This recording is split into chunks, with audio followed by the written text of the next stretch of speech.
민주주의를 만드는 사상들 전혜원입니다. 오늘 저희가 이야기를 함께 나눠볼 책 제목이요. 좀 과격한 것 같습니다. 혁명론이라는 책인데요. 이 책에 대해서 서윤 학생 읽고 왔잖아요. 네. 어떻게 생각하세요? 우선 한나 아렌트라고 하면 요즘 주목을 받는 게 악의 평범성이잖아요. 전체주의의 기원이나 예루살렘의 아이만 같은 책을 읽고 전체주의나 악의 평범성에 대한 고찰이 저는 정말 인상적이었는데요.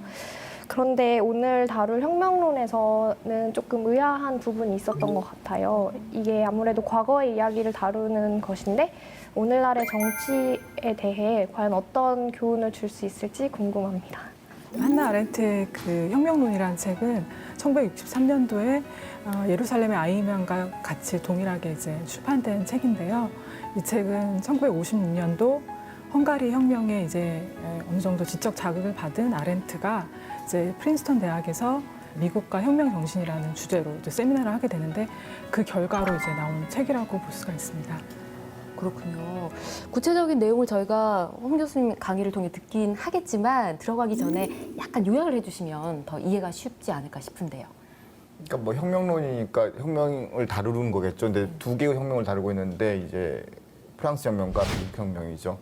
그러니까 근대 정치체라고 할 수 있는 국민국가를 낳았던, 만들었던 그러니까 두 개의 혁명에 대해서 얘기하는 거고 지금 현대 사회에 이르기까지 서로 다른 두 개의 공동체의 모습을 갖게 만든 그 연원에 대해서 얘기를 하고 있다고 할 수 있을 겁니다. 그렇군요. 사실 이 혁명론을 읽으면서 처음에 이게 분량이 굉장히 방대하지 않습니까? 굉장히 몇백 페이지가 되는 책이라 서윤 학생 어려운 점은 없으셨어요? 제가 그 정치 사상이랑 관련된 책을 처음 읽기 시작했을 때부터 궁금했던 게 하나 있는데요. 이게 현대 사상가로 갈수록 앞에 누적되어 있는 사상가들이 굉장히 많아지기 때문에 이 책만 하더라도 플라톤, 아리스토텔레스부터 뭐 토크빌, 마르크스에 이르기까지 굉장히 많은 학자들이 등장을 하잖아요.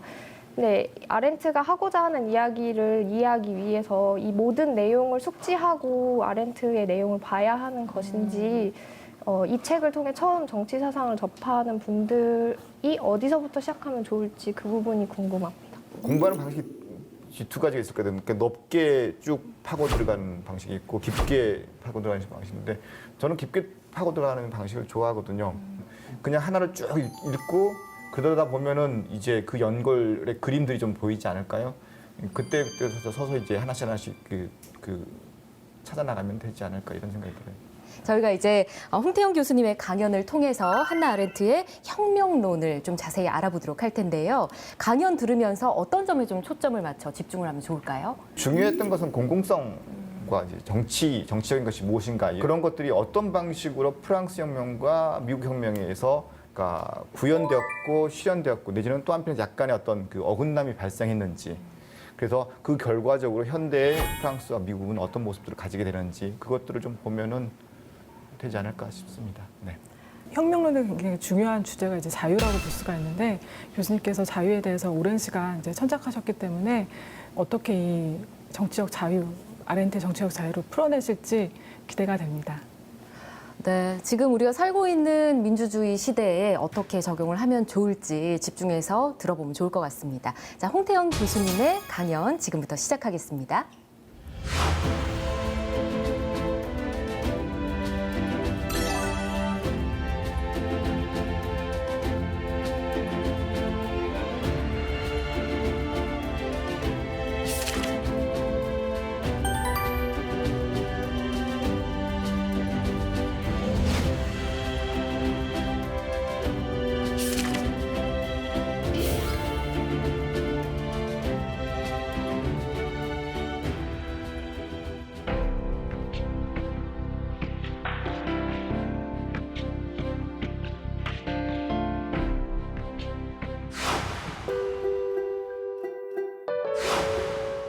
네, 오늘 아까 말씀드린 것처럼 오늘 볼 책은 한나 아렌트의 혁명론입니다. 아렌트가 썼던 책이 전체주의의 기원, 인간의 조건, 그리고 예루살렘 아이만, 그다음에 이제 혁명론인데 나름대로는 거기 기재 흐르는 주제가 있죠. 뭐 예를 들어서 그 전체주의 교훈이 맨 처음에 나왔을 때만 하더라도 아렌트가 과연 우리가 아우슈비츠 이후에 무엇을 할 수 있는 건가라는 그런 고민들이 담겨져 있었던 거고 전체주의란 게 뭔가라는 어떤 분석을 해내죠. 근데 중요했던 것은 그거였던 것 같아요.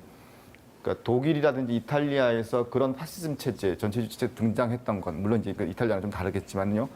등장했던 건 중요한 것은 어떤 공공성을 가지고 있는 시민의 부재 뭐 이것들을 지적했다라고 볼 수 있죠. 그리고 실제 가장 철학적인 저들하고 있는 인간의 조건에서는 명확히 그러니까 민주주의를 이야기하면서 우리가 아테네로 돌아갈 수밖에 없는 이유에 대해서 얘기를 하면서 노동과 작업과 구별되는 어떤 행위에 대해서 그리고 그걸 통해서 인간이 어떤 식으로 자기 정체성을 구현하고 어떤 공적인 관계를 유지하는 건가라는 것들을 얘기하죠. 그리고 예루살렘의 아이만 이건 아까 악의 평범성을 얘기했는데 마찬가지로 그런 악의 평범성이라는 것 자체가 드러날 수밖에 없는 것은 결국은 아이만이라는 인물 자체가 자기를 어떤 공적인 관계 속에서 위치 지으려고 하지 않았다는 거죠. 그러니까 사적으로는 명확히 뭐 좋은 아버지, 좋은 아빠, 좋은 가장이긴 하겠지만은 그럼에도 불구하고 공적인 관계 속에서 자기 행위라는 것 자체가 어떤 의미를 지는지라는 것들을 고려하지 않았던 거고 공적 윤리의 부재 뭐 이런 것들을 지적했다라고 할 수 있죠. 그게 그런 연장선상에서 아렌트가 이 혁명론을 천착하고 있죠. 전체주의를 겪게 되면서 나오는 어떤 위기 거기에서 실제 이제 자기 스스로도 이방인이었기 때문에 가질 수 있었던 제3자의 시각에서 이제 그런 것들을 바라보려고 했던 그런 거라고 볼 수 있겠죠. 그러면서 미국에 가가지고 미국 혁명과 이제 프랑스 혁명, 그러니까 유럽과 미국의 어떤 차이들이란 것들을 좀 보여주고 싶어 했다라고 할 수 있을 것 같습니다. 혁명론의 구체적인 주제를 얘기한다라고 한다면은 근대란 무엇인가, 그리고 그때 근대에서 혁명이란 무엇인가, 그리고 국민국가란 무엇인가에 대해서 이야기를 하고 있죠. 먼저 근대, 독일어로 얘기한다면 노예자이트, 그러니까 새로운 시대라고 얘기를 하죠. 실제 근대라는 것 자체는 뭔가 새로움의 시작이다라고 얘기를 하는 거고 그것을 출발 짓는 것이 바로 혁명이다라고 하는 거죠. 이전까지 역사관이라는 것 자체는 기본적으로 순환론적인 역사관이었어요. 여러분들이 뭐 이 프로그램에서 뭐 아리스토텔레스라든지 키케로 책들을 했지 않습니까? 근대의 기본적인 시간관념은 일직선, 그러니까 진보적인 사관이었던 거죠. 뭔가 더 나아진다라고 하는 그런 생각들을 가지고 있었던 거죠. 그렇기 때문에 그 레볼루션 혁명이란 말 자체는 근대 이전에는 순환한다는 의미가 있었다고 한다면은 근대에서 와서는 레볼루션이라는 것들은 그런 시간의 흐름이라는 것 자체를 앞당기는 역할을 했던 거죠.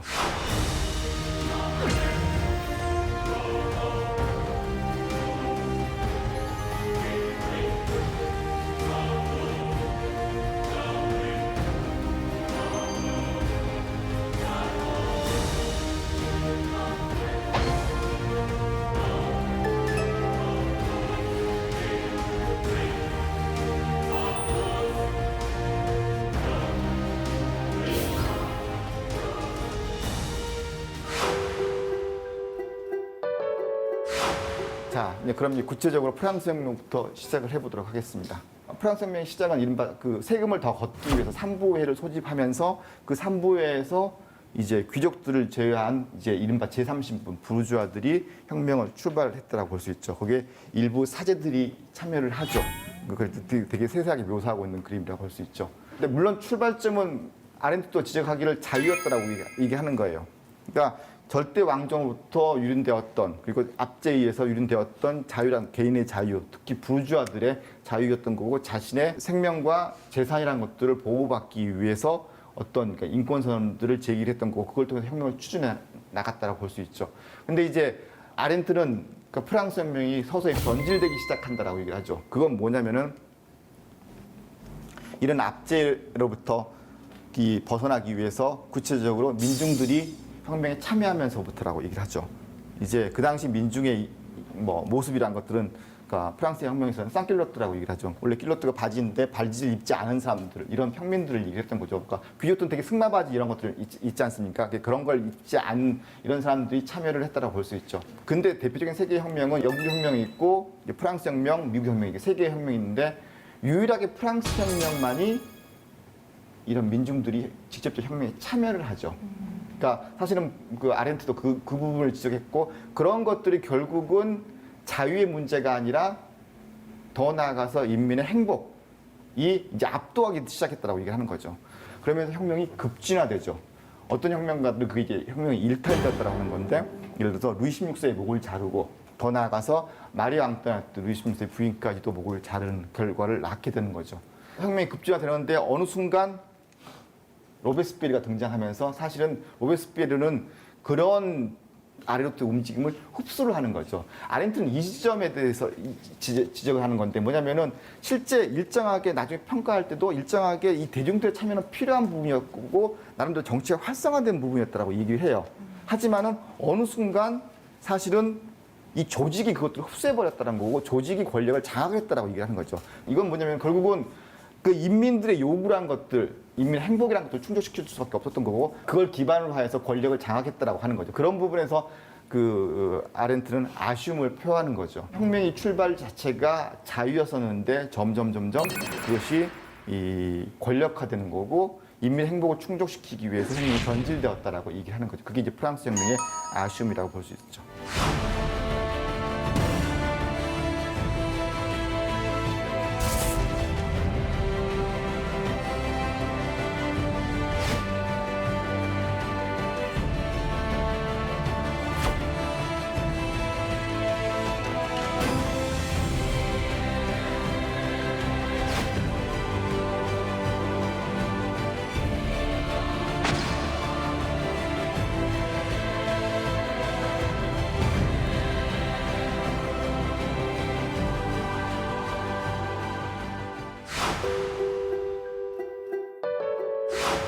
이건 이제 미국 혁명입니다. 미국 혁명과 관련된 사진들은 대부분 다 이런 식의 그 되게 점잖은 건국의 아버지들이 모여가지고 회의를 하고 하는 장면들이죠. 아까 프랑스 혁명은 되게 급진적인 어떤 쌍길러트라든지 민중들이 참여하는 이런 모습들이 많이 등장한다고 한다면 미국은 조금 다른 모습이었던 거죠. 미국 혁명 당시 문서 속에서는 사실 민주주의란 말은 보이지 않죠, 사실은요. 공화국 그리고 대의제 프리젠테이션이라는 말을 강조하죠. 특히 공화국을 강조했던 거고 아렌트도 그 지점을 주목을 하는 거죠. 실제 아렌트는 프랑스 혁명과 동일하게 자유에서 출발했고 프랑스 혁명이 사회 문제, 인민 행복을 위해서 변질되었다고 한다면 미국 혁명은 그런 자유라는 것들을 지키기 위해서 어떤 방식으로 정부를 수립할 것이냐라는 건국의 행위에 대해서 강조를 했던 거고 그걸 통해서 헌법이라는 것들을 만들었다라고 얘기하는 거고 그 헌법을 통해 가지고 미국의 공화주의라는 것 자체가 유지되었다고 얘기하는 거죠. 그래서 프랑스 혁명에서 인민이 항상 이른바 항상 현장에 있었다고 한다면은 미국 혁명에서는 권력은 비록 인민에게 있지만 항상 권위라는 것 자체는 원로원에 있다고 하면서 이 로마의 어깨를 그대로 가져와 가지고 마찬가지로 미국에서는 대법원에 그 권위를 부여를 하죠. 그걸 통해 가지고 법을 통한 어떤 통치라는 것 자체를 강조했다고 볼 수 있죠. 그래서 여러분도 아시다시피 우리가 헌법은 나라마다 대부분 다 이렇게 시기에 따라 많이 바뀌는데 미국 헌법은 원래 건국법을 그대로 둔 상태에서 밑에 수정헌법을 쭉 다른 방식으로 작동하고 있는 거죠. 그래서 그 권위라는 것들을 계속 두고 있는 거고 그래서 미국에서는 이 대법이라는 것 자체를 항상 연속 회귀에 있는 상태의 재헌의회라고 얘기하는 거죠. 끊임없이 그러니까 새로운 재원 권력이 작동하고 있다는 것들을 얘기를 하는 거고 그 건국의 정신, 건국의 행위라는 것 자체에 대해서 강조하고 있다는 것들을 얘기를 하고 있는 거죠. 하든지 아니면 죽든지 그런 거죠. 죽든지. 그래서 대충 이게 뭘 의미하는지 아시겠어요? 주명칭이겠죠. 머지않지 뉴욕이든 뉴저지 뭐 이런 거겠죠.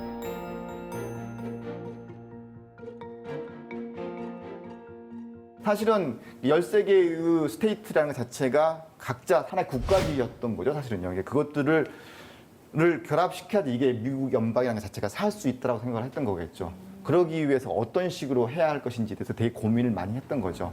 그래서 미국은 상원과 하원 체제가 명확히 있지 않습니까? 하원이라는 것 자체는 기본적으로 그러니까 인구 비례로 뽑기 때문에 개별 인민들의 인트리스트라는 것들을 이익이라는 것들을 반영하는 거라고 할 수 있는 거고 상원이라는 것은 주의 대표들을 2명씩 뽑는 거죠. 그렇기 때문에 일정하게 공적인 여론이라는 것들을 흡수하는 방식이었던 거죠. 그걸 통해 가지고 미국의 정치 체제라는 것이 안정적으로 작동할 수 있도록 하는 방식이었다고 할 수 있는 거죠. 처음부터 미국은 어떤 방식으로 자유를 실현할 수 있는 정부를 구성할 것인가라는 그런 고민 속에서 대의원과 상원, 하원이라는 것들을 구성했다고 볼 수 있겠죠. 그래서 중요한 것 자체는 거기에 있었던 아렌트가 인간의 조건이라든지 전체주의 기원이라든지 여기서 이겼던 그런 공적인 행위, 그걸 통해 가지고 건국 행위라는 것들이 발생을 했던 거고, 그걸 통해 가지고 어떤 그 공공성이라는 걸 확보하는 그런 방식이죠. 한편에서는 그렇기 때문에 아렌트에서 끊임없이 얘기하는 것들이 어떤 공화주의하고 민주주의 어떤 긴장이 있다라고 볼 수 있겠죠. 프랑스 혁명에서는 어떻게 보면 민주주의가 한편에서 압도를 했었던 부분이 있는 거죠. 근데 그럼에도 불구하고 미국 혁명에서는 그런 공화주의라는 가치, 법치라는 것, 법에, 그리고 법에 대한 권위의 부여, 이걸 통해 가지고 미국 혁명이 더 이상 아렌트 표현에는 시점에서 인민의 행복이라는 어떤 사회적인 문제가 침범하지 않도록 했다라고 할 수 있을 겁니다.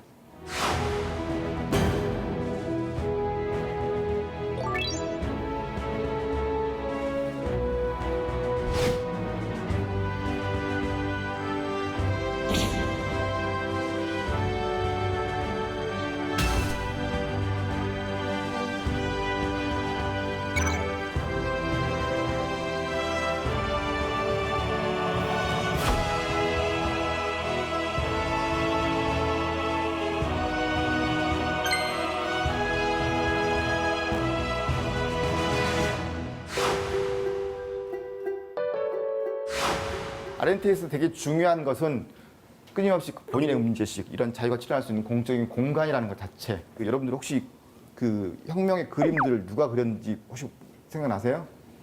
루이 다비드가 그렸죠. 다비드란 사람이 지금 같은 일종의 만능 엔터테이너였어요.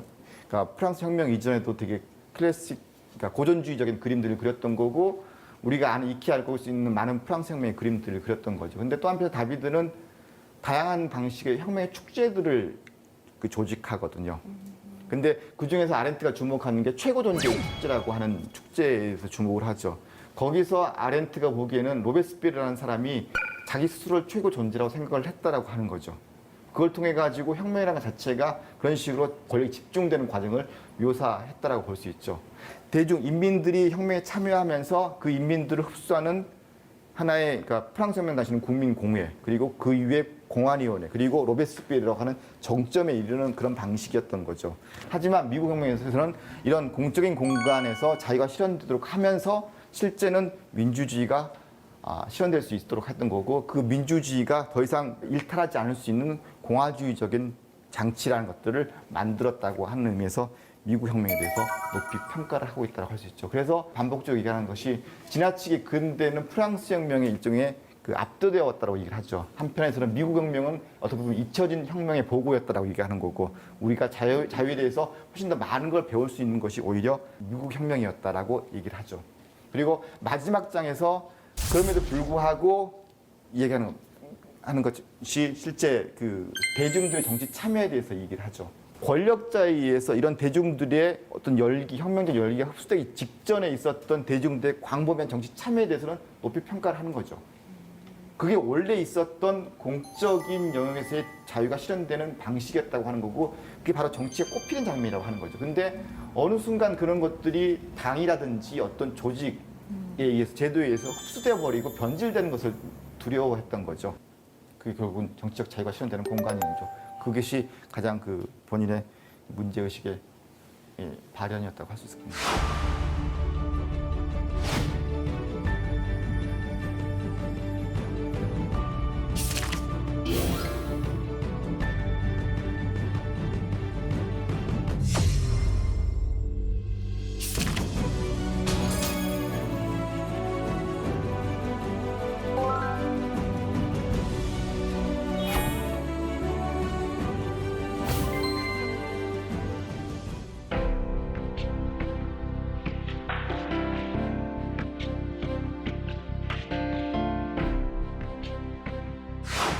네, 홍태영 교수님의 강연 잘 들었습니다. 우리가 뭐 지금까지 익숙하게 알아왔던 프랑스 혁명이나 미국 혁명, 그동안 알았던 것과는 좀 다른 방향으로 좀 통찰력을 제시해 주신 것 같은데, 서윤 학생은 강연 어떻게 들으셨어요? 저는 굉장히 많은 생각이 들었던 것 같아요. 그러니까 아직 저희 나이대 학생들은 역사를 암기 과목처럼 공부하는 경우가 많은 것 같은데, 이 책 같은 경우에는 내가 배웠던 역사적 사건을 이렇게 분석할 수 있구나, 또 이렇게 다르게 해석할 수 있구나라는 생각을 들게 해줘서 많이 흥미로웠습니다.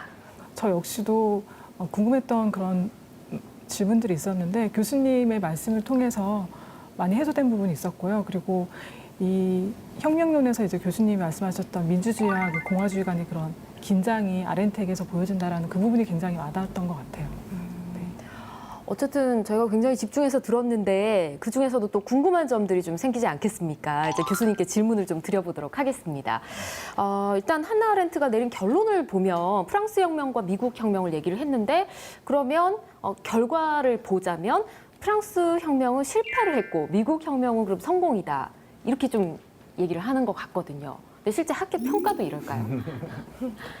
저 같은 이제 프랑스에서 공부를 했기 때문에 아렌트에 대해서 약간 그 부분에서는 되게 좀 비판적이죠. 한편에서는 물론 이제 아까 전체주의 부분에서도 아렌트에 대해서 탁월한 통찰력을 높이 평가를 하지만 혁명론에서는 약간의 유보가 있는 것 같아요. 그러니까 물론 그 아렌트적인 그 해석에 대해서 일정하게 동의하는 그런 흐름도 있죠. 사실은 있지만은 그럼에도 불구하고 프랑스는 혁명을 보면 최대치까지 밀고 나갔다라고 하는 그런 실험을 보여줬다는 측면에서 본인 스스로 되게 자긍심도 가지고 있는 거고 네. 더 나아가서 예를 들어서 제가 수업 시간에 들었던 어떤 혁명사가는 프랑스 혁명의 한 10년 정도의 그 당시 자료들을 쭉 보면은 그 이후에 200년 동안 지구상에 일어날 모든 정치적 체제와 실험들을 다 볼 수 있다라고 찾을 수 있다라고 할 정도로 되게 자부심을 가지고 있기도 하죠. 그리고 프랑스 혁명이 그런 식으로 사회적인 문제, 인민 행복의 문제를 제기하는 것 자체가 오히려 지금 프랑스의 모습을 갖게 했다라고 저는 생각을 하죠. 그러니까 예를 들어서 여러분들 미국이란 나라와 프랑스란 나라를 봤을 때 그렇지 않습니까? 대표적인 게 프랑스는 복지국가라는 문제 그리고 국가가 개입을 한다고 할 수 있겠죠. 미국은 되게 자유주의적인 나라죠. 그러니까 복지국가라고 얘기를 하지 않죠. 그런 부분에서는 개인의 어떤 역할, 책임이라는 걸 강조하는 건데 그러니까 프랑스 혁명은 그런 사회적인 문제를 제기했기 때문에 프랑스 공화국이 그런 문제에 대해서 적극적으로 대처하고 그 문제를 해결하려고 했던 거고 그래서 지금 프랑스의 복지국가의 모습을 보인다라고 하죠. 그렇기 때문에 아렌트의 그런 해석에 대해서는 약간 유보를 할 수밖에 없겠죠. 프랑스 입장에서는요. 네. 프랑스 입장에서는 그죠. 말씀을 해주신 거고요. 네. 알겠습니다. 강 교수님 좀 추가해 주실 말씀이 있으시면 덧붙여주시면 좋을 것 같습니다.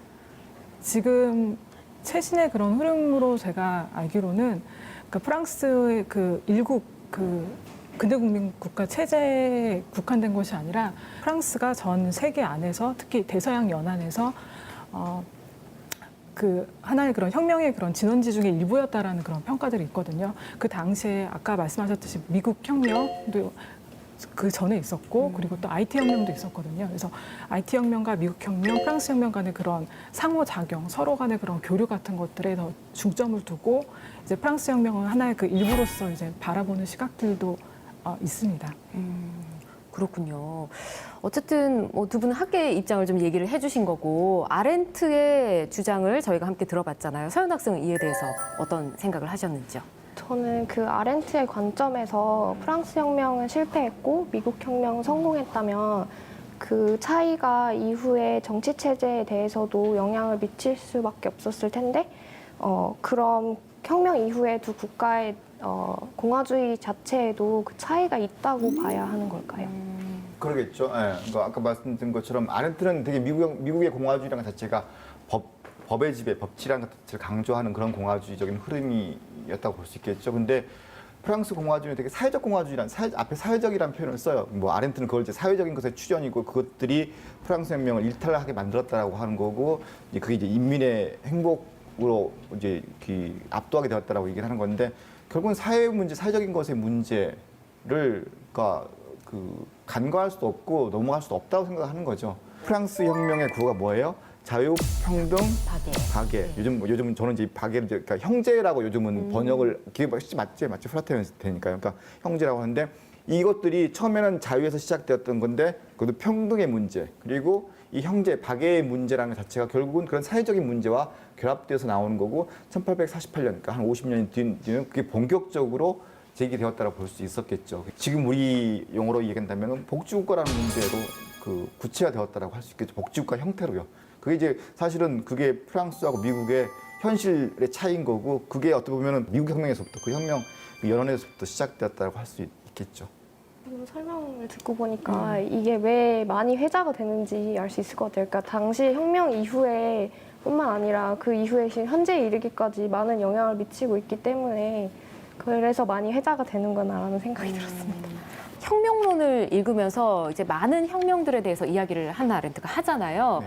근데 뭐 새로운 출발과 새로운 시작이 항상 중요하다 강조를 많이 하는데 그래도 계속 얘기를 반복해서 보다 보면 한나 아렌트는 혁명에 대해서 좀 회의적이다 이런 느낌도 좀 받았거든요. 그러니까 결국은 아렌트는 이제 미국 혁명은 그렇지 않았지만 다른 혁명들 다 그렇게 변질되었다는 것들을 얘기를 하는 거죠.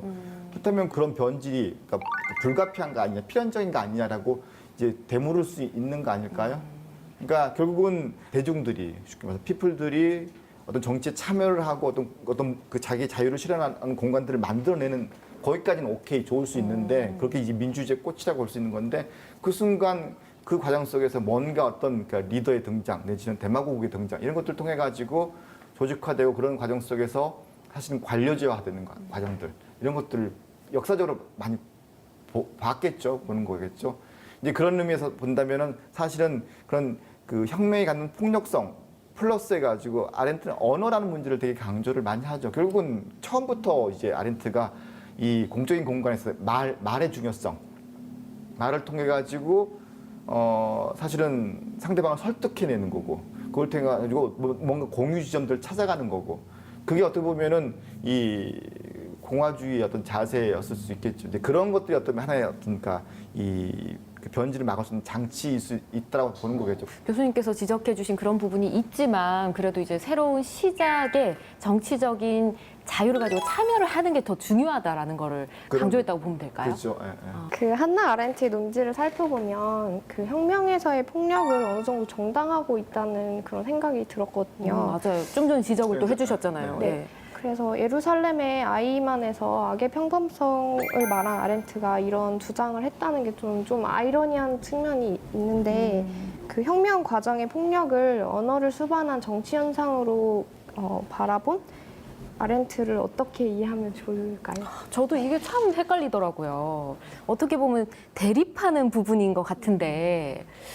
결국은 사실은 그러니까 새로운 시작을 위한 것, 이거 뭔가 그 자유를 실현하기 위해서는 불가피하게 수반될 수밖에 없는 부분이 있다라고 하는 거겠죠. 거기서 사실 제퍼스를 인용하는 부분도 나오지 않습니까? 뭔가 민주주의라는 것 자체가 필요한 민주주의라는 남은 피를 먹고 자란다라고 하는 그런 것들을 인정하는 것처럼 일정하게 그런 그 혁명이라는 것 자체가 수반할 수밖에 없는 것들은 불가피하게 아렌트도 인정을 하는 것 같아요. 근데 중요한 것은 그것이 어떤 방식으로 진행되고 이끌어 나가고 어떤 귀결점들도 가지러 나가는 건가. 그 부분에서는 결국은 공적인 문제, 공공성의 문제가 중요하다고 할 수 있겠죠. 뭔가 그런 합의점들을 찾아가는 과정들, 그리고 대립인물에 대해서 대립하는 것들이 서로 설득해가지고 어떤 공공성이라는 것들을 형성해 나가는 그런 부분들을 강조하는 거죠. 그래야지 그 폭력이 폭력으로 끝나지 않는다는 것들을 얘기를 하는 거겠죠. 네, 저는 이제 아렌트가 이제 폭력의 그 불가피성에 대해서 이야기한 것에 대해서 저는 아렌트 그 자신의 그런 경험에 대해서 좀 우리가 좀 생각해봐야 될 것 같은데요. 우리 교수님께서 설명하셨듯이 이제 아렌트가 이제 정치적 난민이었고 또 무국적자였잖아요. 그리고 또 유대인이었기 때문에 그 당시 이제 나치의 박해를 피해서 이제 결국에 프랑스로 망명하고 이제 미국으로 망명하는 그런 이제 일련의 과정을 거치게 되는데 이제 유대인들이 그 당시 이제 2차 세계대전 당시에 처했던 그 상황들, 절대적인 폭력 앞에서 아무런 말도 할 수 없었던 그런 이제 말문이 막히는 그런 상황들에서 그들에게 어떻게 보면 유일한 수단은 정치 행위는 결국에는 폭력으로밖에 대치될 수밖에 없다라는 그런 생각이 들거든요. 그래서 그러한 경험이 어떻게 보면 그 말을 못하는 그런 말문이 막히는 그런 상황에서 절대적 폭력 앞에서 이 폭력이라는 또 다른 그런 수단을 가지고 정치적 행위를 할 수 있다라는 그런 그 폭력의 불가피성을 이야기한 것이 아닌가라는 그런 생각이 듭니다. 그렇군요. 한나 아렌트의 이 혁명에 대한 이야기를 저희가 좀 짚어봤고요. 또 지금 프랑스 혁명, 미국 혁명 이야기를 계속 해보고 있는데 미국 하면 떠오르는 그 상징 같은 게 있지 않습니까? 자유의 여신상을 들고 있는.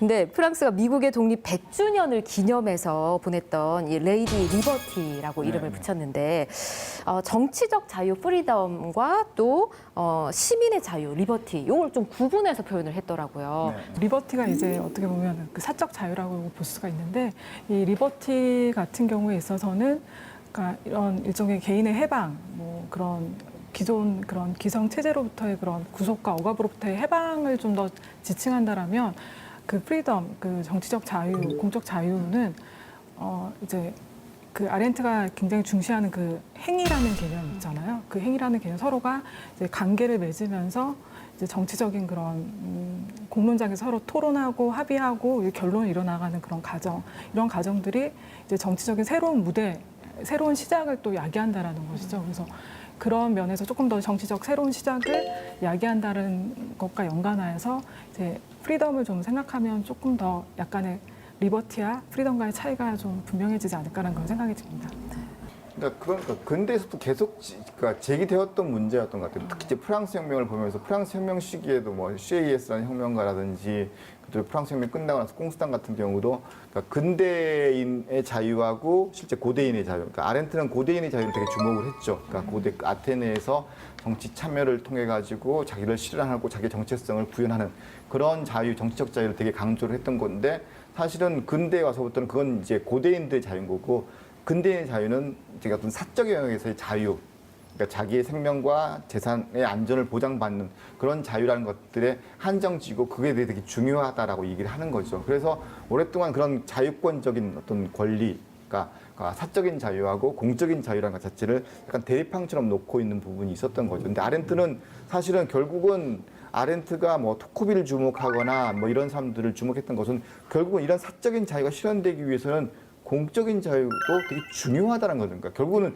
그것 없이는 사적인 자유도 실현될 수 없다는 것들을 얘기하는 거죠. 그러니까 예루살렘의 아이만 같은 게 마찬가지 않습니까? 사적인 영역에서 그가 아무리 착한 사람이라 하더라도 공적인 영역에서 그 사람의 행위라는 것 자체가 어떤 의미를 지니는가를 보라라고 얘기했던 거죠. 우리는 어떻든 간에 공적인 관계 속에 존재하는 거고 공적 윤리라는 것 자체가 중요하다는 것들을 얘기했기 때문에 한편에서는 그 미국 혁명이 사실은 그런 식으로 사적인 영역에 개인적인 자유라 머무르는 것 자체는 어떻게 보면은 혁명 정신 자체에 반하는 것일 수 있죠. 더 나아가 그 공적인 부분이 강조되어야 된다는 거죠. 네. 그러니까 그 대립항을 두려고 하지 않았다라고 할 수 있겠죠. 네. 공공의 이익을 우선하는 어떤 커다란 공간, 이 안에서의 자유, 이걸 좀 강조를 한 것 같은데 서은 학생 또 궁금한 점 없으세요? 저는 그 미국의 평의회를 단순한 조직이 아니라 공적 공간으로 접근한 게 굉장히 인상 깊었어요. 그런데 결국 그런 공간조차도 그 대중 정치와 엘리트 정치라는 이분법에서 완전히 벗어나지는 못했잖아요. 그래서 현대 사회에서 이러한 한계를 극복하고 정말 그 한나 아렌트가 강조했던 참여와 다원성이 보장되는 공간을 만들려면 어떤 것이 필요할지 궁금합니다. 결국은 그러니까 아렌트 자체의 문제의식도 사적인 자기 이익이라는 것 자체가 그러니까 현대인들에게 그걸 그 버리면서까지 공적인 자유를 추구하라고 하지는 않을 것 같아요. 아렌트 입장에서도요. 그러니까 결국은 그렇게 요구를 한다고 한다면은 개인들은 말을 안 듣겠죠. 자기 이익을 옹호하겠죠. 근데 그런 이익이 옹호되기 위해서는 결국은 공적인 틀 속에서 이루어져야 되는 거죠. 그리고 이익이라는 자체가 중요한 것은 결국 남의 이익도 침해하지 않아야 되는 거고. 그리고 동시에 공동체가 어떤 방식으로 어떤 방향으로 나가야 되는 건지에 대해서 같이 고민하는 이런 것들이 필요한 거겠죠. 그러니까 예를 들어서 뭐 하나 예를 든다 뭐 님비 현상 이런 것 같으면 개인의 이익을 침해하지만은 결국 공동체를 위해서 어딘가 필요한 부분이지 않습니까? 그럼 님비 현상 그것들을 반하는 거겠죠. 근데 그것들을 해결하는 방식은 결국은 계속적인 그러니까 공적인 공간 속에서 시민들이 토론하는 거고. 그걸 통해서는 결국은 그 결말이라는 것 자체가 그리고 또 임할 때의 자세 자체가 자기의 그 뭐랄까요 그 견해 의견이라는 것 자체를 그러니까 변화시킬 수 있는 가능성을 충분히 열어둬야 되는 거죠. 그랬을 때 그 토론 자체가 의미가 있는 거죠. 그게 오랜 그러니까 수기의 과정인 거고 대화의 과정이겠죠. 그래가지고 뭔가 합의점, 그러니까 어떤 제3의 지점의 합의점을 찾아가는 그런 노력이 필요한 거겠죠. 그럼 이제 개인적인 측면으로 와서 한나 아렌트의 이러한 메시지를 저희가 일상생활에서 실천하려면 어떤 노력을 할 수 있을까요? 어렸을 때부터 시민교육이 되게 중요하겠죠, 사실은요. 어렸을 때부터 그 개인 자체가 자기가 어떤 시간 속에서 존재하고 어떤 공간 속에 존재하는지라는 것 자체를 끊임없이 교육시키고 자기가 어떤 식으로 공동체를 구성해 나갈지, 공동체의 구성원으로서 어떤 역할과 의무와 권리들을 행사할 수 있는지 이런 것들에 대해서 같이 교육되는 게 그게 이제 앞으로 민주주의 미래를 위해서는 필요한 거고 되게 중요한 일이라고 생각할 수 있을 것 같아요.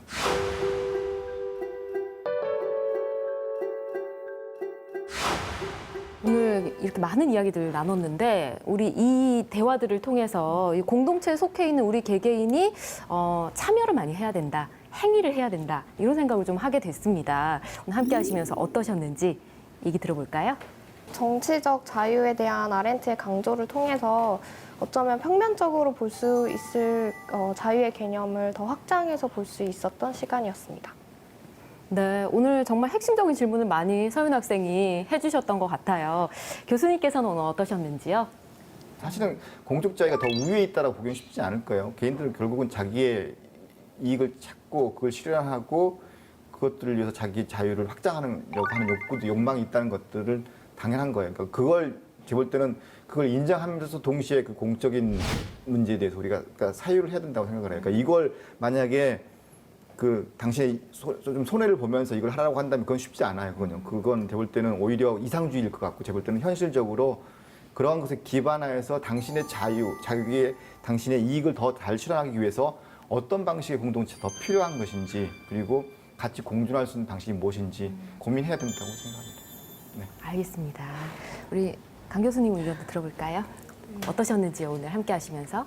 네, 이제 아렌트가 이제 인간의 조건에서 노동, 작업, 행위 이렇게 인간의 활동적 삶을 세 가지로 구분을 하는데 여기서 이제 미국 혁명 같은 경우에 있어서는 이러한 그 행위가 그러니까 가장 이제 부각되었던 그런 혁명으로 이제 이해를 하고 있는 것 같거든요. 그래서 아렌트가 얘기했듯이 이런 행위의 중요성, 우리가 서로 이제 이야기하고 그리고 자기 자신을 표현하고 그리고 그 서로의 이야기 속에서 이제 그 토론도 하면서 설득을 하는 그런 과정 속에서 이런 정치적 그런 공공의 문제들에 대해서 서로 이제 이야기 나누는 것이 굉장히 중요하다라는 소통의 중요성을 이 책에서 강조하고 있는 것이 아닌가라는 그런 생각이 들었습니다.